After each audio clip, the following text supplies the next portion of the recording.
ఇవ్వాలని కోరుకుంటున్నాను. ముఖ్యంగా కలియుగంలో తపస్సు ఏంటి అంటే ప్రభుపాదులు చెప్పారు, ప్రచారం ఎందుకంటే భక్తి మార్గంలోకి వ్యక్తుల్ని తీసుకురావడం అనేటువంటిది కలియుగంలో చాలా చాలా కష్టం. ప్రవాహానికి ఎదురీత.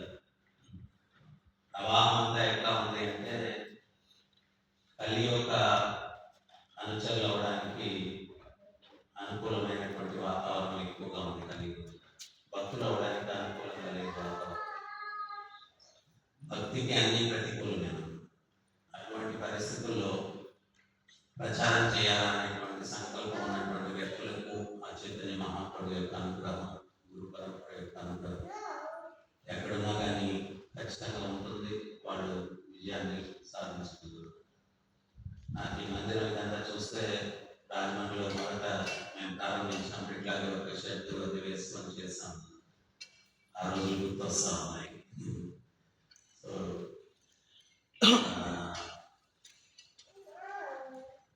మీరందరూ కూడా ముఖ్యంగా ఏంటి అంటే భక్తి మార్గంలో నవవిధ భక్తిలో మొట్టమొదట శ్రవణం అన్నమాట.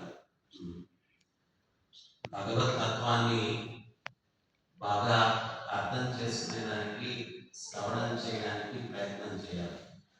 శ్రవణం అనేటువంటిది ఎంత బాగా చేస్తామో మిగిలినటువంటి భక్తిలో ఉన్నటువంటి అంగాలన్నింటినీ కూడా పరిపక్వంగా చేసేదానికి అవకాశం ఉంటుంది. శ్రవణం చేస్తాం.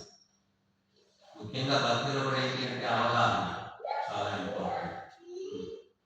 ఒక వ్యక్తి ఒక ఊర్లో ఒక గురువు గారు భాగవత సప్తాహం చేస్తూ ఉంటే ఒక వ్యక్తి రోజు అటెండ్ అవుతున్నాడు. ఆయన కార్యక్రమంలో పాల్గొని రోజు ఇంటికి వచ్చి ఆయన ఇంట్లో ఒక చిలుక ఒకటి ఉందంట. ఆ చిలుకకి ఆ భాగవత సప్తాహంలో గురువు గారు ఏం చెప్పారో చెప్తున్నారు. చివరి రోజు వచ్చింది, వెళ్ళేటప్పుడు చెప్పాడు చిలక్కి, ఈ రోజు చివరి రోజు సప్తాహం, గురువు గారు వెళ్ళిపోతారు అని చెప్పాడు.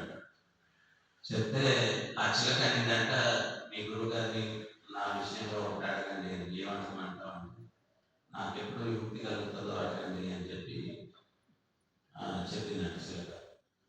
ఈయన వెళ్ళి ఉపన్యాసం అయిన తర్వాత అందరూ ఏదో అడుగుతున్నారు గురువు గారిని. నేను కూడా వెళ్ళి మా ఇంట్లో ఒక చిలక ఉందండి, నేను చెప్పినవన్నీ విషయాలు దానికి రోజు చెప్తూ ఉన్నాను, అది ఒకటి అడగమని మిమ్మల్ని.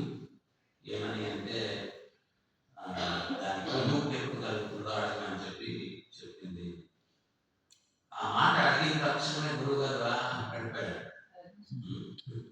ఈయనకి భయం వేస్తుంది. నేను అడిగిన ప్రశ్నకి ఏమైంది గురువు గారికి, మళ్ళీ నేను ఇప్పుడు ఉంటే నా వల్ల జరిగిందని అందరు నన్ను నిందిస్తారేమని చెప్పి అక్కడి నుంచి పరిగెత్తి వచ్చేస్తాను. ఇప్పుడు చిలక ఏమంటే నా గురించి అడిగారా అని అడిగాను. అడిగిన తక్షణమే గురువు గారు నోరు తెచ్చి పెట్టాడు.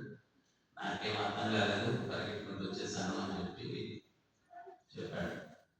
మరుసటి రోజు ఆయన ఇంట్లో టిఫిన్ చేసి బయటకు వెళ్ళడానికి బయలుదేరాడు. అట్లా తజ్జల పక్క చూశారు. చూస్తే పడిపోయింది.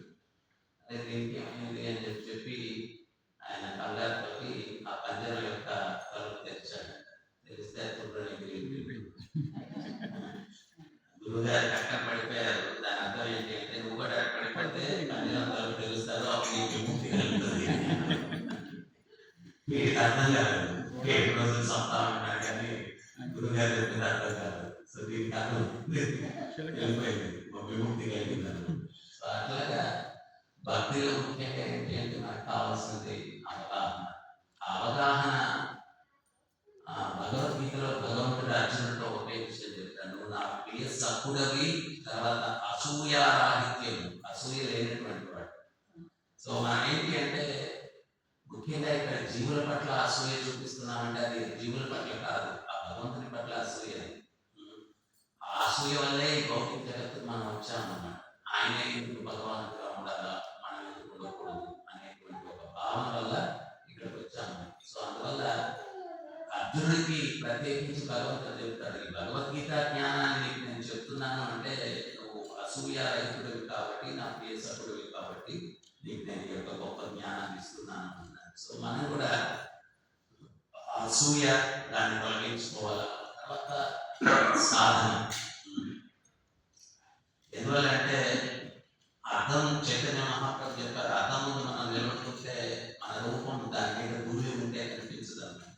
ఆ ధూళిని తొలగించినప్పుడు మన రూపం అర్థంలో కనిపిస్తుంది. అదే రకంగా స్వరూప సిద్ధి, మనం ఎవరు, నేను ఆత్మస్వరూపుని అన్నటువంటి సాక్షాత్కారం మనం పొందాలంటే ఆ హృదయంలో ఉన్నటువంటి మాలిన్యం పోవాలి. ఒకసారి బుద్ధుడు భిక్షానికి వెళ్తాడు.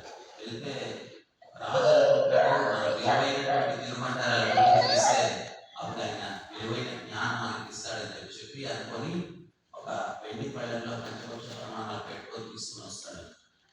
వస్తే బుద్ధుడు ఏం చేస్తాడంటే అక్కడ రాజు అంతఃపురం ముందు కొంచెం బురద ఉంటుంది. ఆ మట్టి తీసి భిక్ష పాత్రలో అంతా పూసేసి భిక్ష అంతే. అప్పుడు ఆ రాజు చూసి అంటాడు, దీనంతా మాలిన్యం ఉంది, తొలగించేస్తే అప్పుడు నేను ఆహారం ఇస్తాను, లేకపోతే ఆహారం బలిష్టం.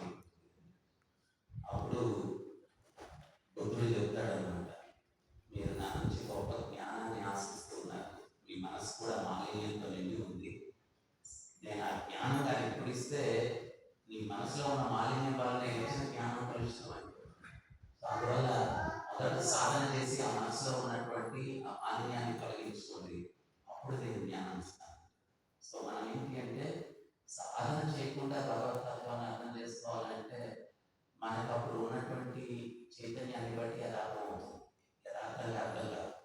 మన చైతన్యం ప్రక్షాళనైనప్పుడు యథార్థంగా అర్థం అవుతుంది. సో అందుకని మొట్టమొదటి మనం సాధన అన్నటువంటి చేయాలి. ఆ సాధన ఏ రకంగా చేయాలనే దానికి మనం శ్రవణం చేయాలి.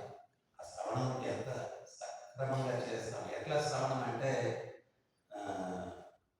నేను చెప్పే కావాలని గురువు ఆల్రెడీ మీకు చూపేస్తున్నాడు. సో